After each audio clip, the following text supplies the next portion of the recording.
Ada beberapa negara yang masih berjuang mendeklarasikan kedaulatan negaranya dan ternyata beberapa di antaranya berdekatan dengan Indonesia. Negara-negara ini selalu mendeklarasikan kemerdekaan sejak lama. Semuanya akan dirangkum dalam video. Jangan lupa di-subscribe dan nyalakan tombol lonceng.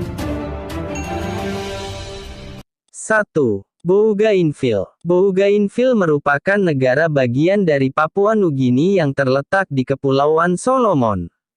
Bougainville memilih merdeka dari Papua Nugini dalam referendum tahun 2019, meskipun sudah merdeka dari Papua Nugini dalam referendum tahun 2019. Proses pelepasan Bougainville baru akan dimulai pada tahun 2023.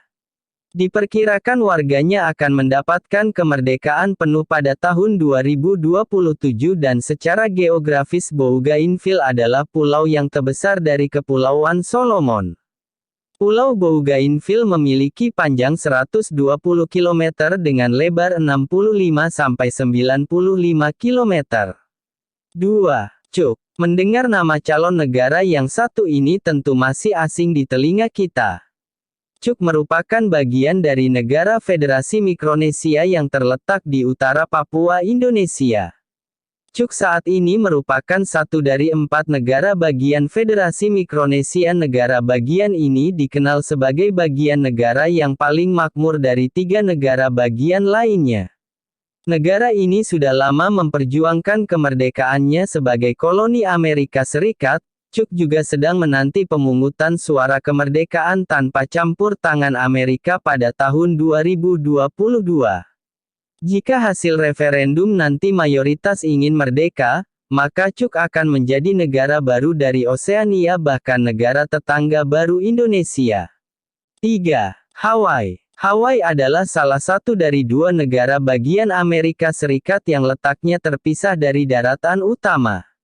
Faktanya sebelum menjadi negara Amerika Serikat, Hawaii merupakan negara yang sudah merdeka dan berdiri sendiri. Namun pada tahun 1893 Hawaii berhasil dicaplok oleh Amerika Serikat dan resmi diakui sebagai negara Amerika Serikat pada tanggal 21 Agustus tahun 1959.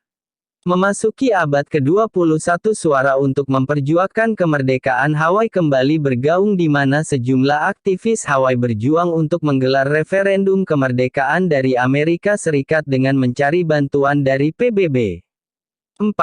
New Caledonia. New Caledonia merupakan pulau yang berada di kawasan Pasifik Selatan dan sudah menjadi bagian dari Perancis sekitar 170 tahun terakhir.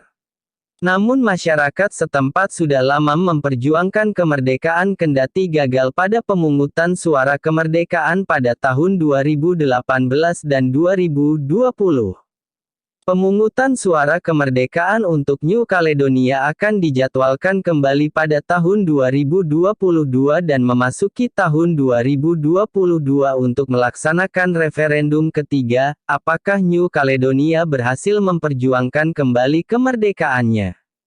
5. Tibet. Tibet merupakan salah satu provinsi dari negara Tiongkok alias Cina, bahkan Tibet termasuk provinsi dengan wilayah terluas di Tiongkok. Sebelum Cina mengklaim Tibet sebagai bagian dari negaranya, Tibet sebenarnya sudah lama menjadi negara sejak 1913. Namun karena Cina ingin memperbesar wilayahnya pada tahun 1950, pasukan militer Cina berhasil menginvasi Tibet dan menjadikannya sebagai salah satu provinsi. Kini setelah memasuki abad 21, gerakan kemerdekaan Tibet dari Tiongkok kembali bergaung, bahkan Tibet meminta bantuan India untuk mendukung kemerdekaannya dari Tiongkok. 6. Turkistan Timur. Suku Uighur adalah suku Muslim yang berada di negara Tiongkok, tepatnya di provinsi Xinjiang, sama halnya dengan Tibet. Suku minoritas yang berada di provinsi Xinjiang ini juga terus berjuang untuk memerdekakan diri dari Tiongkok dengan nama Turkistan Timur. 7. Rojava. Rojava merupakan wilayah otonom di Suriah. Wilayah ini terletak di bagian utara di bagian Suriah dan dikenal dengan nama Kurdistan Barat. Masyarakat Rojava memiliki negara gaya politik berdasarkan ideologi anarki, feminis dan sosialis libertarian yang mendukung desentralisasi, kesetaraan gender, toleransi, keberkelanjutan lingkungan dan ekologi sosial. Karena keunikannya negara ini akan diprediksi menjadi pembahasan seiring perjuangan kemerdekaannya. 8. Sikkim. Sikkim menjadi salah satu negara yang sangat asing di telinga kita, tapi negara yang terletak di pegunungan Himalaya ini pernah berdiri dan menjadi sebuah negara. Sayangnya negara ini tak bertahan lama karena pada tahun 1975 Sikkim harus mengubah kedaulatan negara karena referendum saat itu memutuskan Sikkim untuk bergabung menjadi negara bagian di India. Meski begitu Sikkim menjadi satu-satunya negara bagian di India yang hubungannya lebih erat dengan Bhutan dan Tibet dibandingkan dengan India segi Buddha dan agama. Oleh karena itu tidak menutup kemungkinan Sikkim akan kembali memperjuangkan kemerdekaannya dari India di masa yang akan datang.